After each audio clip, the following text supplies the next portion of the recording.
What makes a great logo design? A logo design must be fit for the purpose. It should go without saying that a logo design should be fit for its purpose. However, there are various factors which need to be considered. First is the actual design itself. The designer needs to consider if the design effectively reflects the actual nature of the business. Secondly, it needs to be asked if the logo design conveys the right mood or message. Lastly, the designer needs to consider where the logo will be applied. This ties in with versatility, which I'll go on to explain soon. A logo must be simple.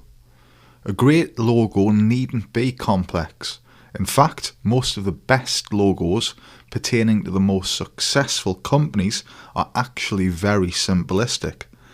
It pays dividends to spend a lot of time thinking about how you will execute a design and produce something simple but highly effective, rather than spending a considerable amount of time on detail while sacrificing the element of communication. A logo design must be future-proof. The best logos, particularly those which are simple in form, can last the test of time, and when they do, it means that the brand can remain consistent without change and avoid submitting to emerging trends. A solid future-proof logo, if changed, will only deviate very slightly, since its foundations are strong and its image is forever effective. A logo must be easily remembered. A logo only works if it's easily planted into the mind of the perceiver. Recall is what drives recognition, association, and repeat purchase. Quite often, a logo that's easily remembered will have the quality by being simplistic in design form, but can also be linked to colour schemes. As an example, branding as a whole uses colour schemes to create decoration associated with the logo design without actually featuring the logo. A logo must be versatile. A logo isn't bound to the web.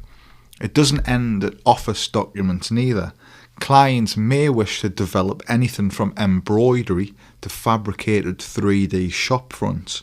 So it's always important to ensure that the logo design can meet the demands of the range.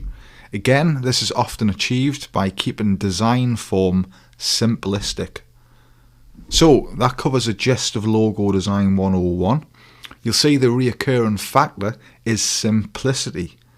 It's this fact that we'll bear in mind in the forthcoming project, and one that you will always keep in mind as a competent logo designer.